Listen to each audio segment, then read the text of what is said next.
Excellent. Good, checking. Okay, we're live.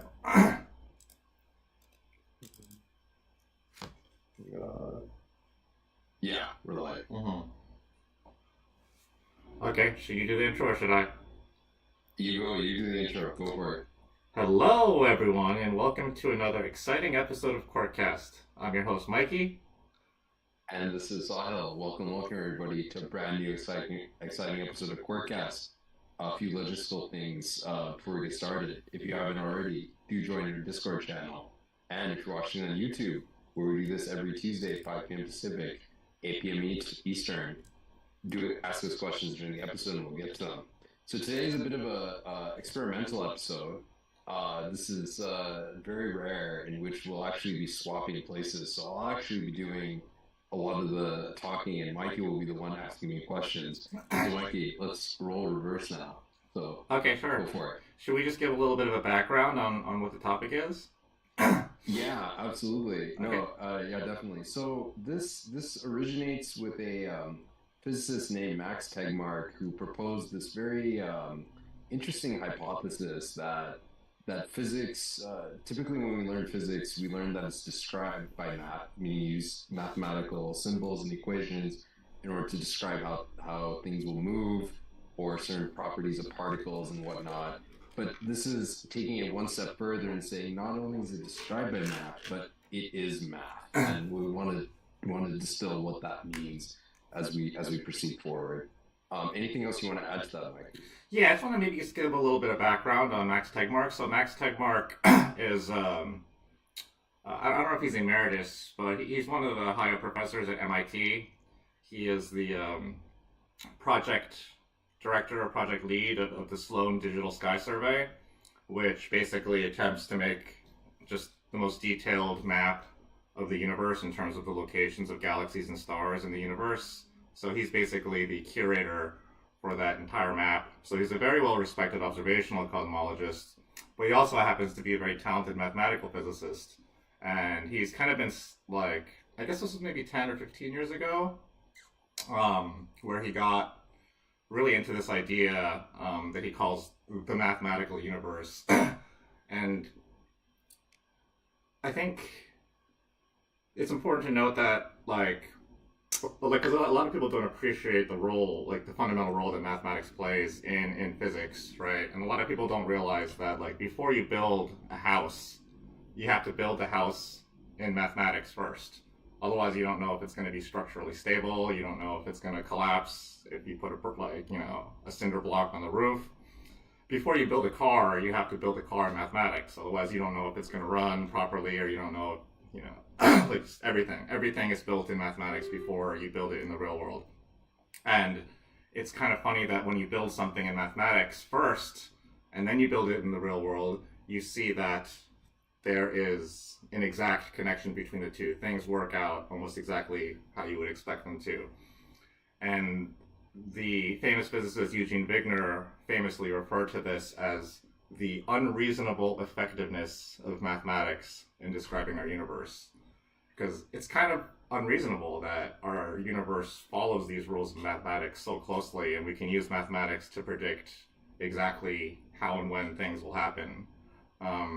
So Max Tegmark was, I guess, intrigued by this idea and tried to take it one step further with this hypothesis that maybe the universe is literally made of mathematics. Well, that's my understanding. So I didn't read the book.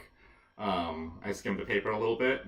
It's super highly technical, and it's got all this talk of automorphisms and more all this really abstract mathematical jargon that he uses to try to establish a framework for how to think about the universe as being literally built out of mathematics. But Sahil has read the book that he wrote to explain this, and so we thought this would be a nice opportunity to try to dig into what exactly he's trying to say outside of the technical mathematics. Yeah, and I'll do my best to try to sum it up as good as I can. Might miss a few things here and there, but overall we want to get the broad brushstrokes across to the audience. So let's first start, Mikey.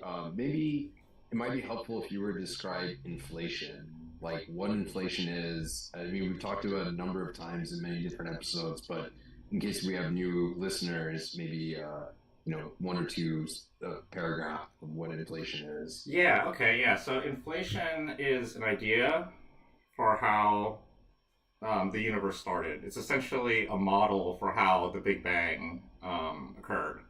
For those of you who don't know what the Big Bang is, the Big Bang is the idea that the universe started off very, very small and suddenly expanded into the large, uh, spacious, cavernous universe that we have today. And one of the most plausible ideas for how this could happen is an idea that goes by the name of inflation. And inflation is the idea that in the very early universe, there was some energy filling the universe that was pushing it to expand. And once that energy drops, the universe stops expanding so rapidly and starts becoming this kind of nice, pleasant place that we know and love. And one of the biggest consequences of inflation is the fact that if you have some energy that's driving this rapid expansion of the universe, let's say it stops in a certain region, the expansion stops in a certain region. So now you have a universe here. But because of quantum mechanics, it's very unlikely that the expansion would stop in every single region at the same time. That would require some kind of crazy coordination that its expansion stops here at the exact same time it stops here, at the exact same time it stops here.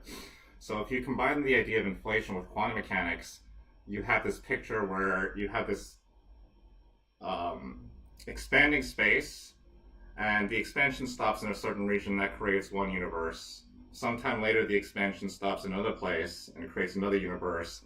And so, if you take the ideas of inflation and quantum mechanics seriously, it's very difficult to create just a single universe. That would require the expansion to stop in a coordinated fashion. If you just let it run how you think it should run, you end up with multiple pocket universes everywhere in this vast multiverse, as we call it. Yeah, thank you for explaining that. So one thing, Mikey, one of the audience members mentions that my voice has a bit of an echo. If Echo. there's anything? It's a slight echo, but just want to see if there's anything we can do on our side for that. Huh. But if not, we can just proceed. I just turned off my desktop audio, so now it's just audio input. How does it sound now? Okay. To the audience members who noted that my voice has an echo. How is it?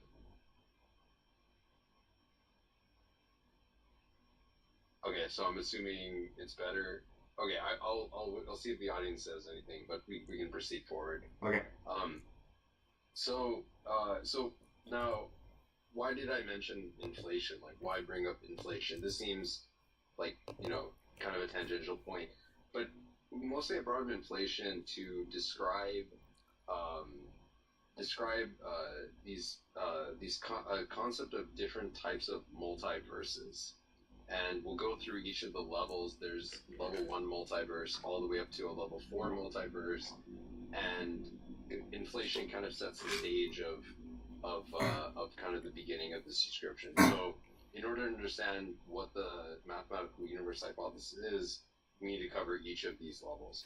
So wait, hold on. So does it make sense? Yeah. Like, I was a little curious about this after we talked last night, but does the book talk a lot about inflation and the multiverse, and why is that crucial to his argument that the universe is a mathematical structure?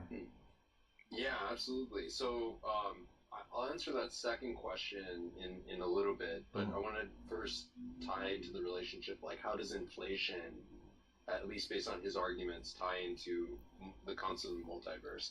So as you're mentioning, inflation is this expansion of space, everywhere at once, and the notion is a consequence of inflation is that you have essentially this like infinite or near infinite size of the universe, like as it's expanding out, and so you will get basically regions that are like so far away from each other, and purely based on a statistical type of argument, you'll get some sort of repeatability. So imagine you had this really, really large, like incredibly large box, and it was filled with all these different gas molecules. And you were to say like, okay, there's some configuration of gas here at some point in the box. And let's say I go like this unimaginably long distance in one direction, and then I stop. And at some point, as I keep going, I will observe another region of space in this unimaginably large box to have a similar enough configuration to the previous molecules of gas that I initially measured like way back.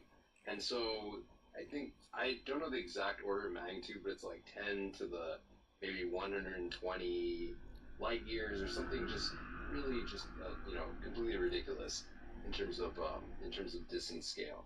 So essentially, this the notion of multiverses, these regions are um, so far separated from each other that there's no way light can reach from one point to the other, especially if the universe is expanding.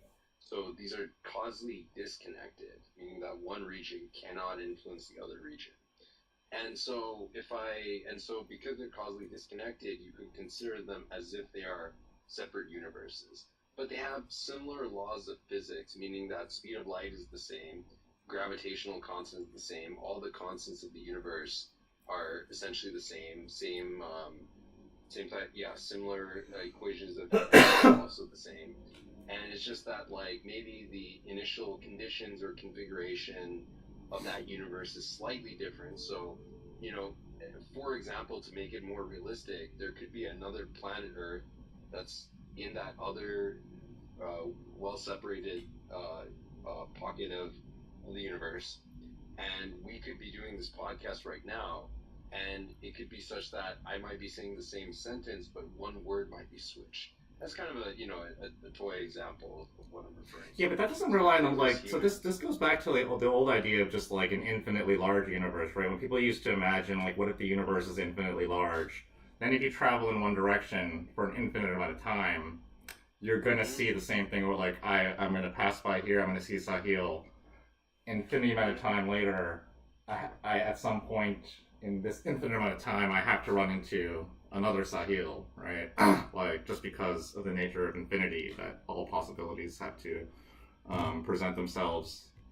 If you have an infinite amount of time, even if the probability is infinitely low with an infinite time, we'll see this again. So that's not really related to the multiverse per se, right? Yeah. So okay. So the multiverse, when people typically think about it, they think about like traveling through different dimensions, and we can talk about how some of the other higher level multiverses could be related to that. But before that, this notion is just that they're spatially separated, so they Yeah. you can't talk to these other universes. So it might as well be like different like observable universes in some sense. Like, Yeah. different portions of space. So this is more of definitions of what I'm trying to set the stage of how this evolves. And according to Tegmark, this is actually a consequence of inflation itself. So it's not like this. So if you accept inflationary theory, which I believe most physicists do because it solves a lot of cosmological problems, and we've talked about this numerous times in other different previous episodes of how inflation is kind of this like thing that just is the gift that keeps on giving. Yeah, and it's been confirmed observationally in many ways as well. Yeah. So he mentions that this is a consequence. So if you accept inflation, you also need to accept this as a consequence, unless the inflation can be modified where it doesn't yield this sort of result. But as far as I know, that's not necessarily the case. So that's level one multiverse that comes up. Wait, so just to repeat, level one is where you have all these universes, but the laws of physics are essentially the same in all these different universes. Is that correct? Yes, exactly. Yeah, Okay. Speed of light is the same, gravitational constant, electron mass, all that stuff. So now let's jump to the next level, level 2 multiverse. So the way I think about this is kind of like, imagine you were in like, I guess like a fluid of some kind, and the fluid has like different viscosity at different points in it. So imagine, yeah, you were like in an ocean or something like that, or yeah, in a type of fluid, and different points have different viscosities, and it gradually changes. It doesn't change. I mean, it can change suddenly, but for this example, let's suppose it changes gradually, and I'll explain why that, how it translates to this universe in a moment. But so if you imagine like the viscosity limits the maximum speed that you can go at. So in one region of this like fluid, I can travel at as fast as possible, let's say at like 10 meters per second, just to kind of give it an analogy. And then as I keep going, eventually I'll hit a spot where the viscosity will gradually change into something greater, and my max speed will be slowed down. And so that is an analogy for, like, you can think of the universe as being like, universe is characterized by different fundamental constants, one of which is like the speed of light. And so you can imagine that in this universe there is a maximum speed limit that we have, which we call speed of light or speed of information. And in if you go to another region far enough away, eventually that constant itself will change, and so you will have this kind of like gradual changing of the constant values themselves as you go from like one region of space to another, provided sufficiently far away in some sense. Maggie, maybe you can break that down further. I don't know if I explained that No, as no, no, well. it's great. Yeah, yeah. There's just two things I would add to that. Is that you're talking about, like, let's say, like, imagine a universe where the viscosity of this fluid, as you were saying, slowly changes, and maybe that viscosity corresponds to the speed of light. And one of the cool things about inflation, what it does is it takes an infinitesimally small point and it blows it up to the size of the universe. So if you have one point here with low viscosity, inflation will blow up that single point to the size of a universe, and now that viscosity will be the speed of light in that universe. So it's not like the speed of light is slowly varying across the universe. Because inflation blows things up so fast, it makes a universe where the speed of light appears to be constant. And the only thing I would add is that your viscosity analogy is actually kind of a perfect analogy to an idea that we talk about in string theory called the landscape. And in string theory, basically, well, without getting into technical details, you have this situation where you can think about the laws of physics as, for lack of a better word, a landscape. Like, literally imagine you have like some kind of scenery outside, and in certain regions, things like the speed of light, things like Planck's constant, things like all the gravitational constants could be one value. In another place, they could take on some totally different value. So this idea of this viscous fluid that you talked about is a very realistic idea that comes up in string theory, and string theory plus inflation does exactly predict that you get these different so-called bubble universes, and if the expansion stops at a different part of the landscape in that universe, the laws of physics will be different. Yeah, no, well said, well said. And so in this part, I think Max Tegmark doesn't just say this is a consequence of inflation directly, but I think you and I would agree that, like, if this were the case, if there was this like multiverse of like these different universes, I think you and I would agree that it's mostly the level 2 multiverse where you have like different constants of nature in these different pockets. Would you say so? Yeah, I would say the way you're describing a level 2 multiverse is the way most string theorists who sit at the intersection of cosmology and string theory would probably say that that's a pretty likely picture.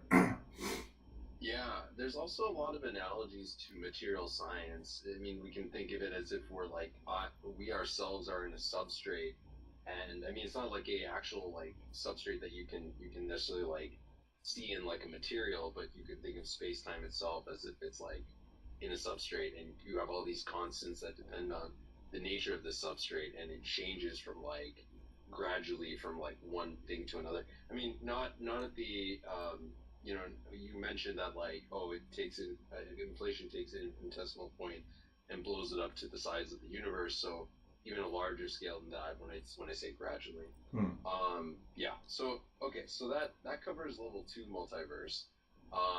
And so now I'm going to talk about the level three multiverse, which is what people, a lot of pop science will talk about it, which essentially we haven't mentioned anything about quantum mechanics. So now we want to bring in quantum mechanics. So I guess, Mikey, can you describe this level three multiverse, which is essentially like the many worlds in quantum mechanics? Yeah, I'll try my best. Okay. So,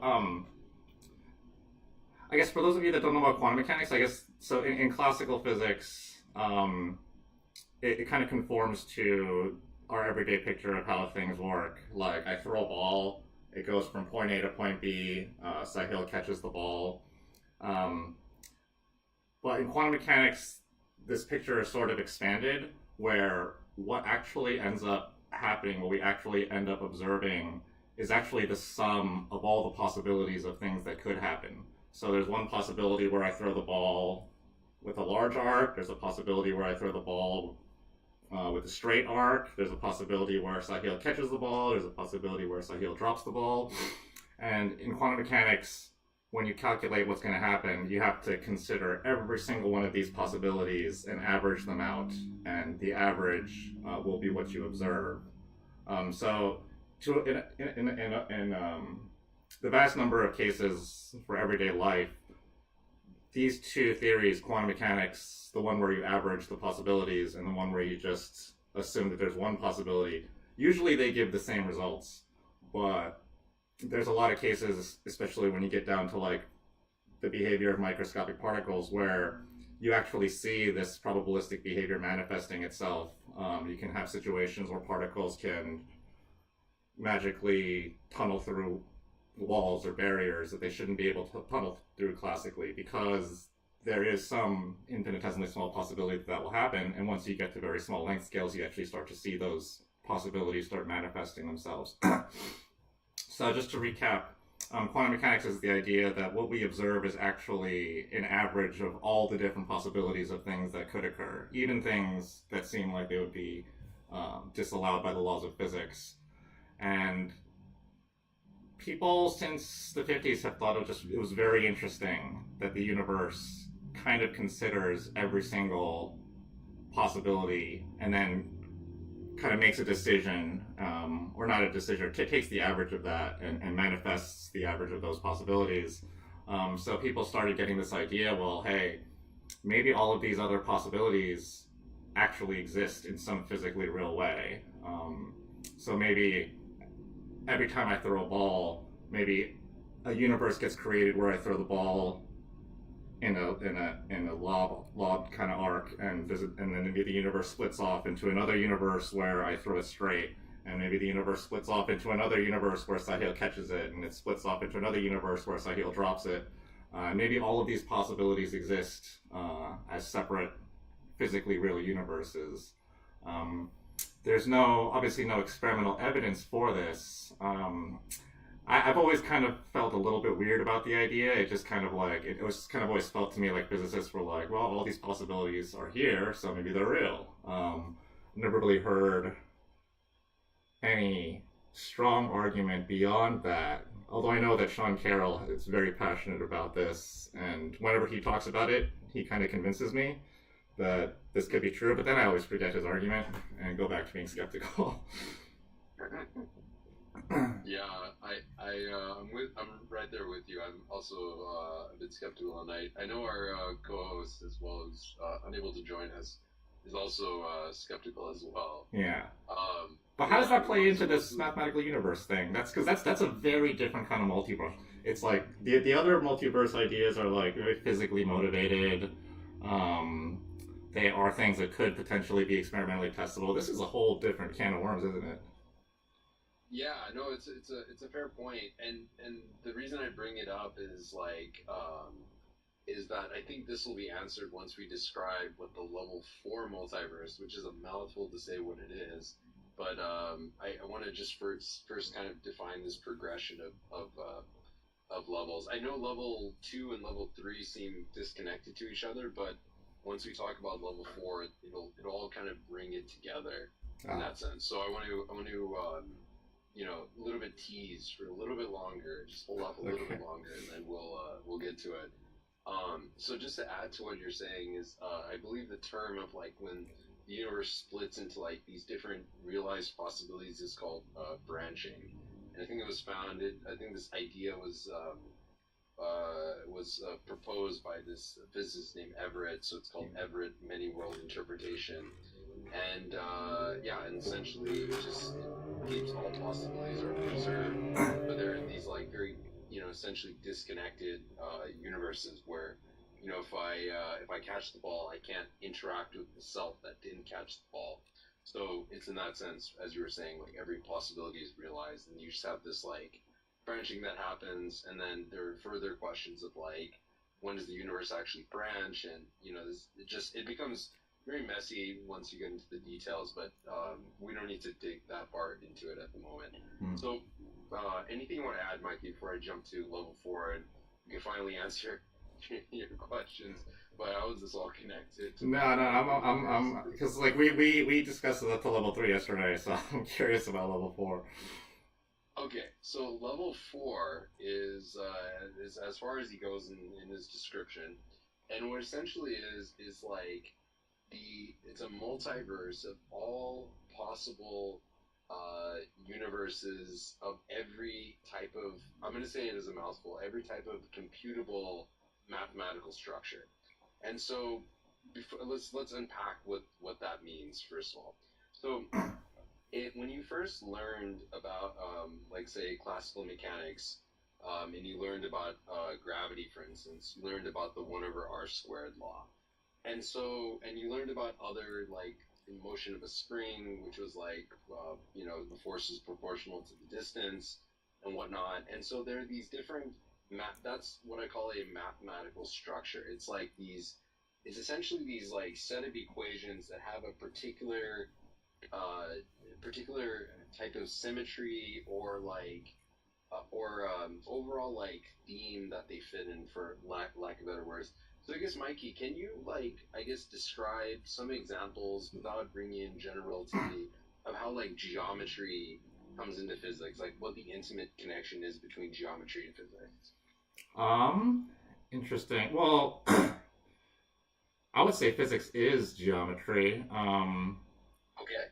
Yeah, in a large sense, like even when you say like the 1/r² law, right? Like this is the idea that you have some planet, and as you move farther away from the planet, the force that you feel um, goes down as the like 1/r, where r is your distance from the planet. As the denominator gets larger, as your distance from it increases, the force you feel goes down. And we see this with magnets too. If you stick a magnet to the refrigerator very close, you feel a strong force. As you bring it away, the force goes down. Um, and this is actually so geometry enters, if we're talking about gravity, right? The farther away you get from a planet, the weaker the force you feel. This is actually creates a sphere, right? There's a sphere around this planet where on that sphere the same force is felt. And there's a larger sphere around the planet where some weaker force is felt. And there's a smaller sphere on the planet where um, some greater force is felt. And so this kind of spherically symmetric, we would say that the 1/r² law is a spherically symmetric um, force law. And this spherical symmetry is just absolutely crucial for being able to compute properties of the energies of orbits and things like that. And it adds some kind of ordered structure to the universe. It would be weird, right, if we lived in a universe where the force you felt from the sun depended on where you were around in the orbit. If you were taking, let's say, a perfect circular orbit around the star. um, so all the laws of physics that we know about have some kind of geometry like this baked into it, where there's some kind of maybe sphere where of equal force.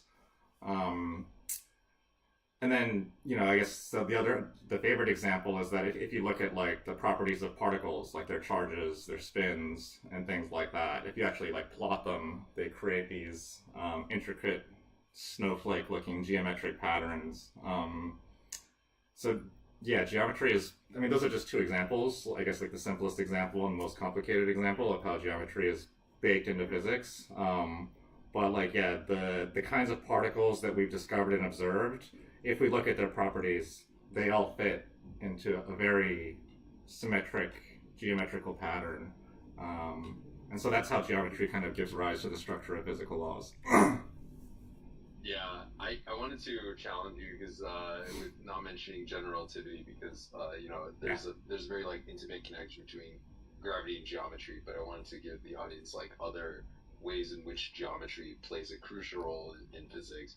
And so when we talk about mathematical structures, based on my reading of Max Tegmark's book, it seems like mathematical structures is defined to be the geometries that I guess like encapsulate the laws of physics.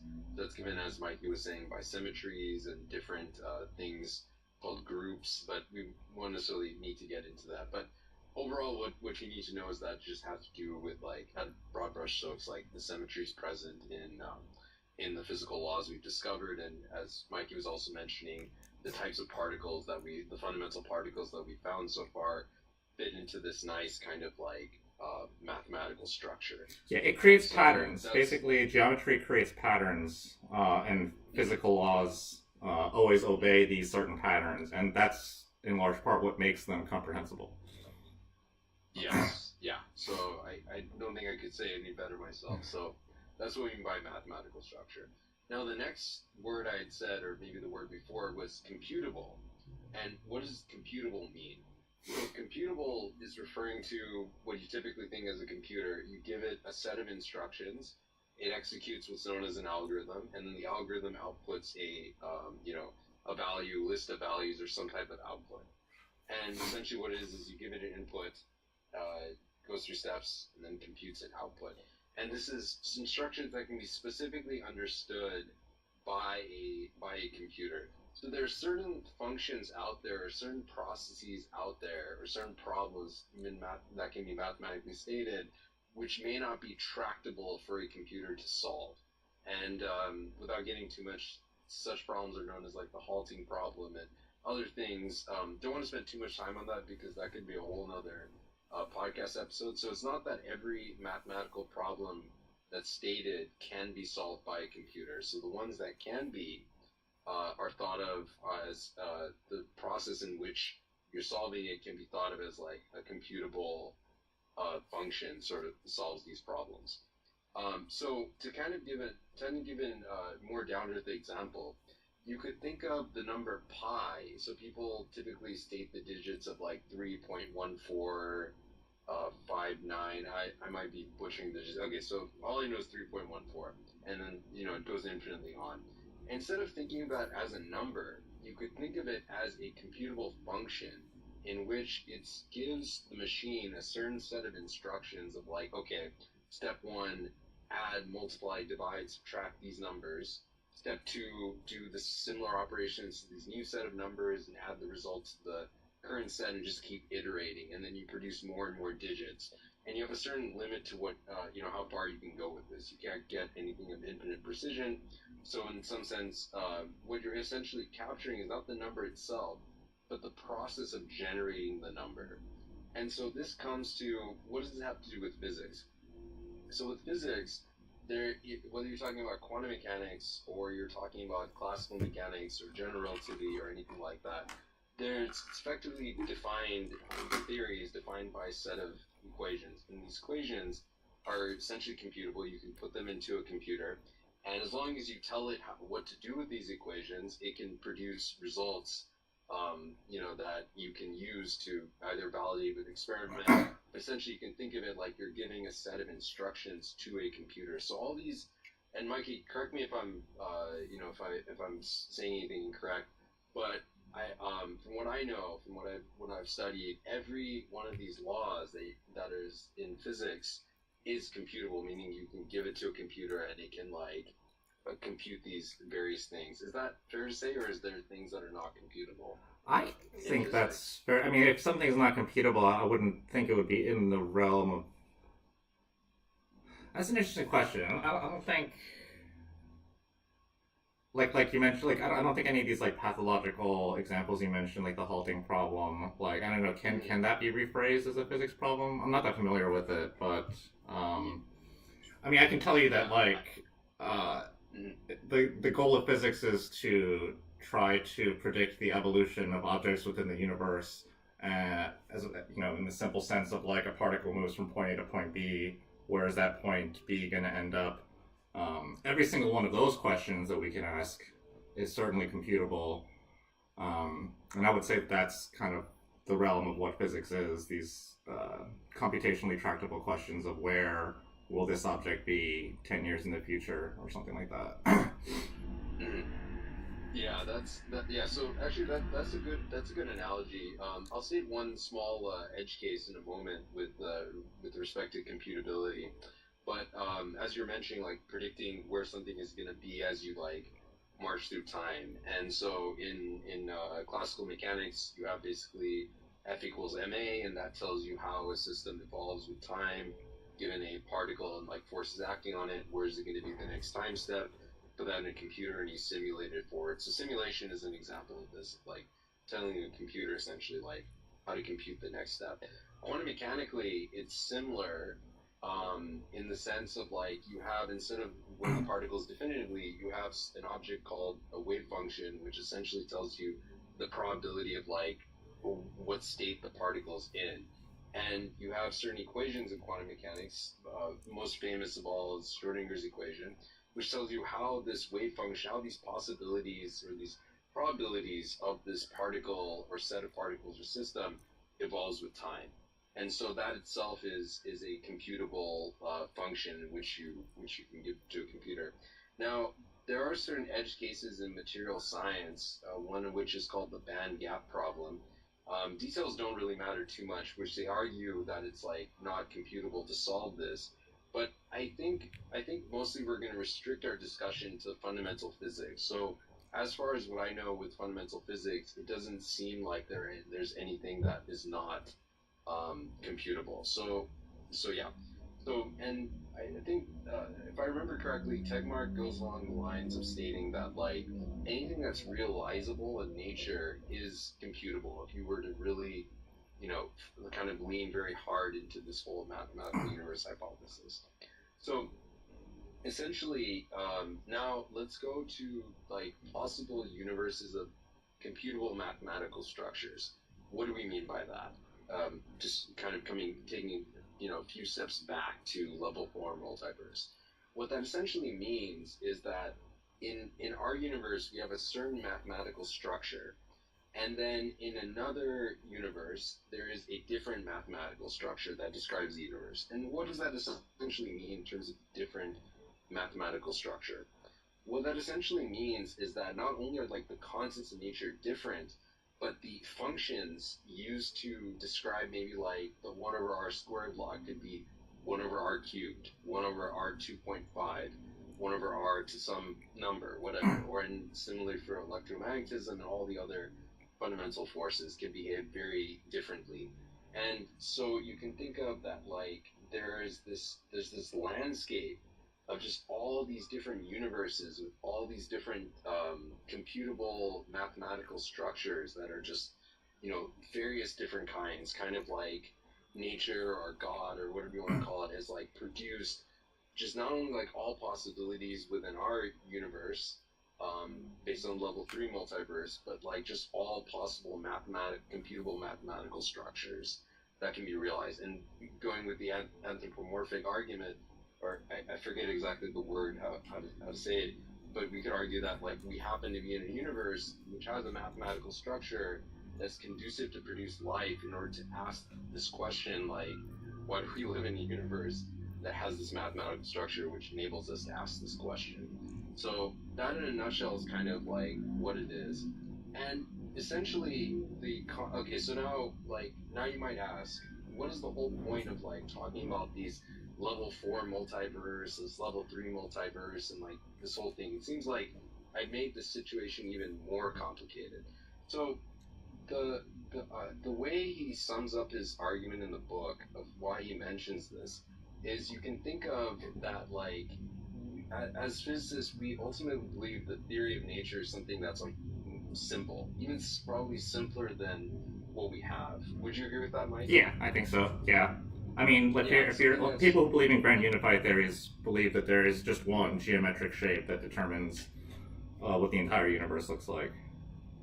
exactly. And so, but you notice that in our universe, there's this stark contrast between like this beautiful geometrical, simple, I mean, not so simple, but like simple enough shape that describes that, that can describe our universe. Yet our universe has like all this, I don't know what to really call it, like all these like really like really just like very ad hoc kind of constants. Like speed of light is like 2.99 something something, gravitational constant is like some ugly looking floating point number, and it just doesn't have this like nice sort of beauty to it. So the question is like, what gives? Like, why is it that our universe has like all these peculiarities that don't necessarily seem to like jive with like this nice kind of geometrical shape that will just ultimately describe our universe.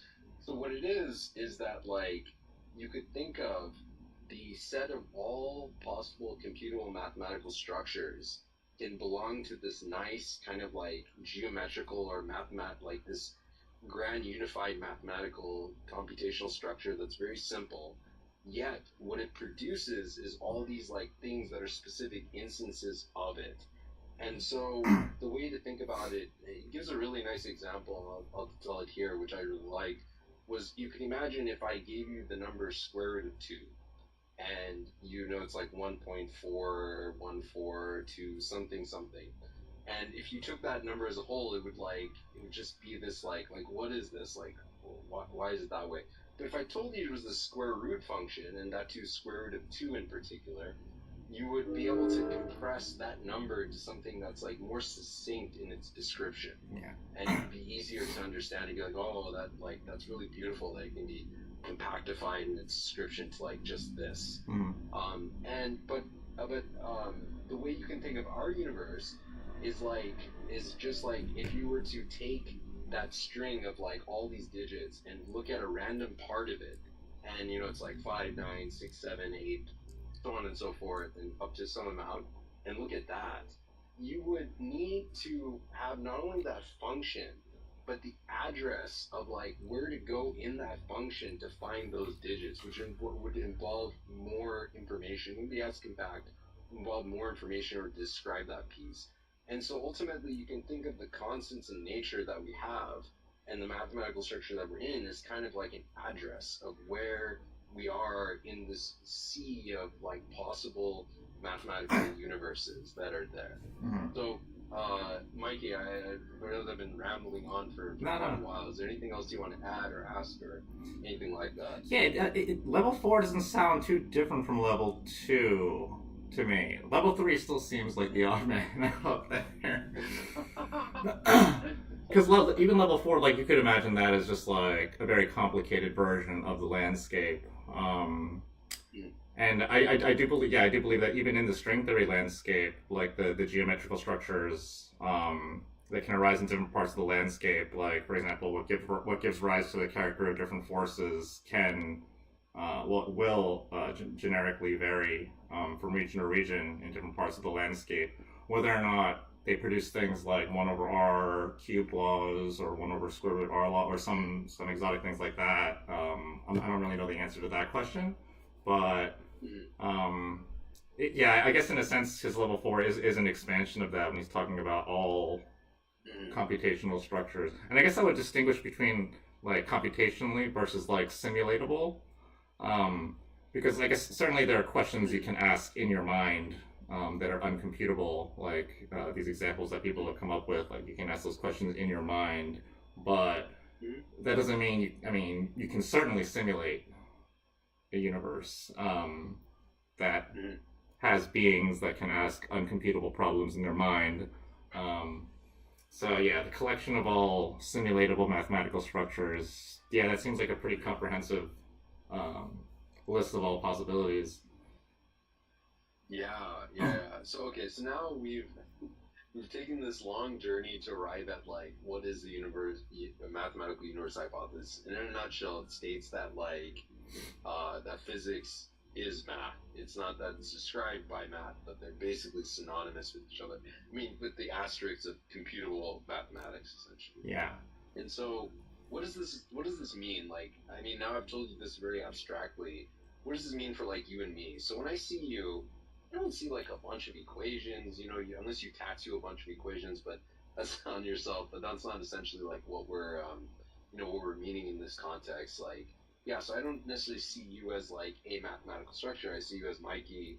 You know, you have your skin, you have your hair, you're wearing your jacket, and all sorts of things. And so, like, to me, it just seems like very abstract. So, how does math come into this? Like, how can something be made up of math? And it comes about because we talked about a mathematical structure that if you really subscribe to the notion of physics, which describes that like these fundamental particles fit this like geometrical pattern, as Mikey was saying, then you're subscribing to the notion that you are made up of particles that fit this geometrical structure. So you yourself are made up of this like geometrical structure. Yeah. At least that's how his argument goes. And so everything you see around you is made up of these particles, or these, at least, made up of these particles and made up of these geometrical structures. So that's how, like, when you look at things, you're actually seeing a geometrical structure, even though it may not be obvious, like, why it is a geometrical structure, or, like, how is it a geometrical structure. But, yeah. So, I don't know, Mikey, do you want to add anything to that? Any questions on that, or yeah, does that make sense? No, I mean, so I guess, I wasn't aware of the role of the multiverse.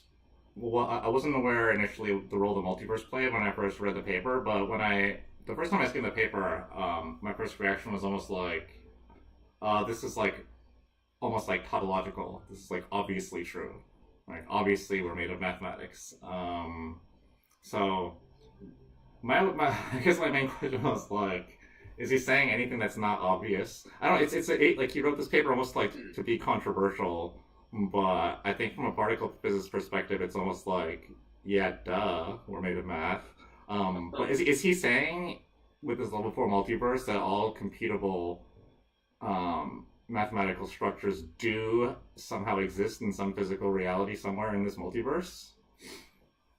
Yeah. Okay. I believe he is. It's kind of like when you talk about a multiverse in general, you're talking about like all these possibilities existing.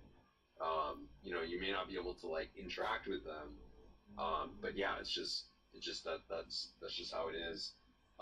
And level 4 goes even beyond like beyond quantum mechanics, because you could have a Schrodinger equation that describes the evolution of the wave function of the universe in a like with a different kind of mathematical structure, formalism to it. I got it. It could be like you could have quantum mechanics behaving very differently in other universes, or there may not even be quantum mechanics, or what we typically would call quantum mechanics, in that universe. I see. Just all these very, very intriguing possibilities with it. So level 4 is the idea that any kind of mathematical structure I can conjure in my head kind of constitutes its own universe, right? And we can conjure up the geometric shapes that give rise to our universe in our head, and that is essentially our universe. I guess that's the idea. Yeah, that's the address of our universe in this like unified mathematical structure, this like I guess like this base mathematical structure that all the other mathematical structures are derived from, in some sense. So that's sort of how I understood this. And so, so now kind of playing devil's advocate of like why do people consider this controversial? Is because I think, at least from what I've seen, there's two camps of people. There are people who believe that like all of physics and all of reality can be described by math, and there are those who don't believe that that's the case. That like physics will need to go maybe beyond math, or like maybe physics may not be, the answer because like it solely relies on math, and math has its limitations Who and you thinks can't that? go further. And so I know you have maybe opinions about it, but I just want to state for you weigh in that that if you really believe in physics as like it's going to like answer, the I'm gonna use it in quotes, like the truth of the universe, then this is kind of like ultimately what this leads to, that essentially that physics and math are one and the same, and not simply just like it's a description of physics.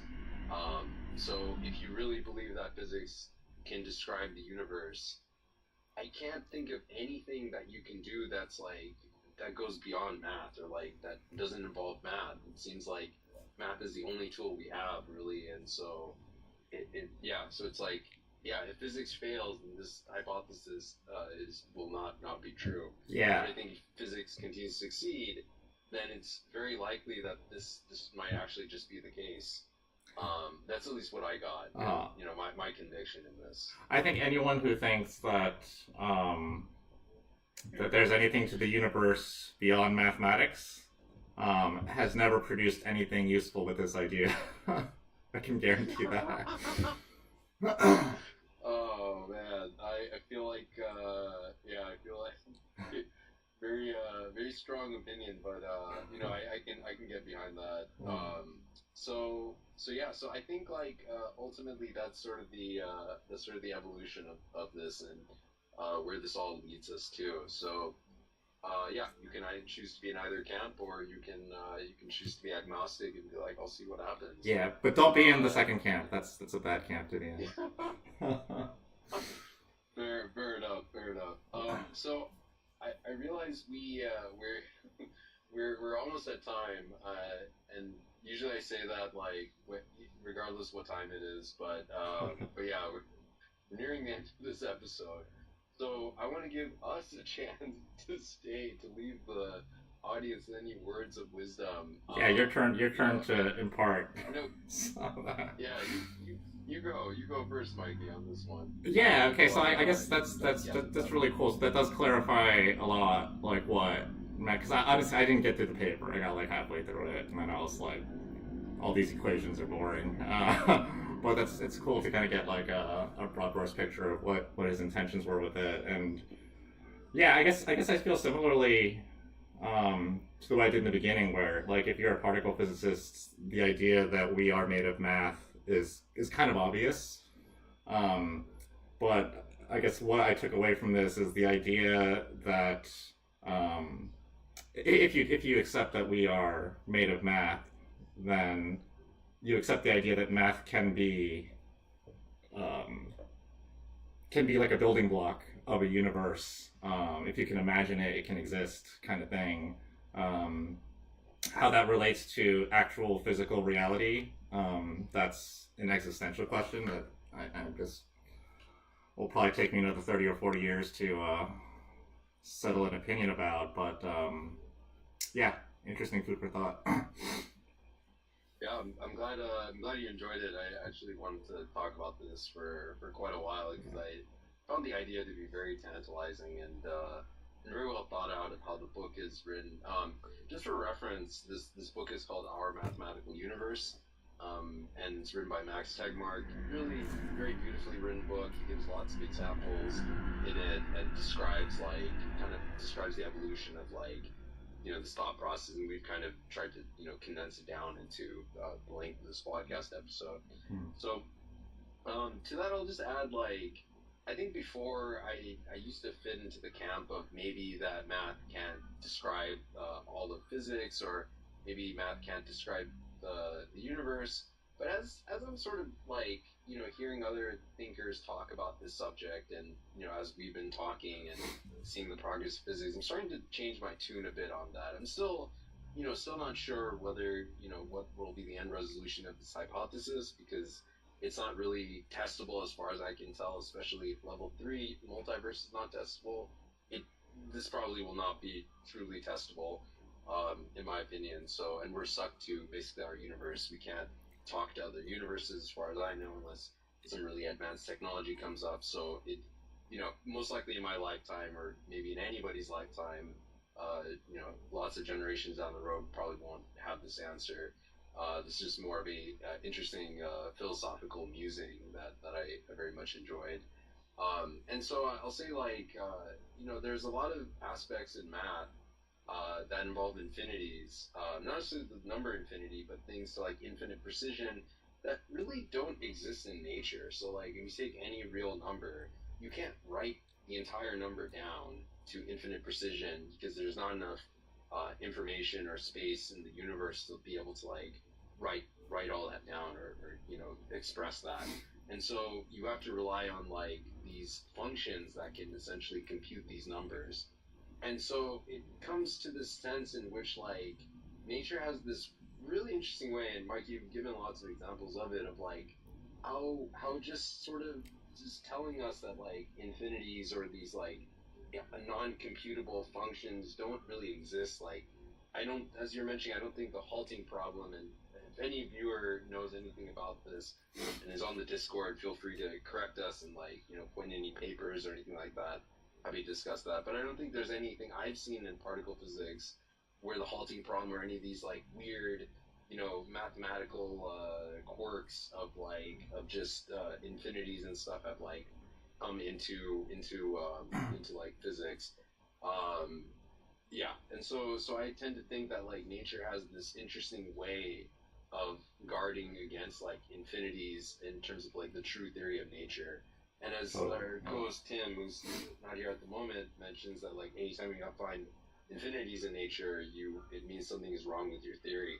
And so it seems like the direction of physics, at least as far as it's going and for the foreseeable future, is in fact to prove this hypothesis as being true. And so I'll just leave you with that as kind of my journey of going through this. So yeah, on that note, I want to thank everybody for joining us for this a special episode, and we'll see you all next week.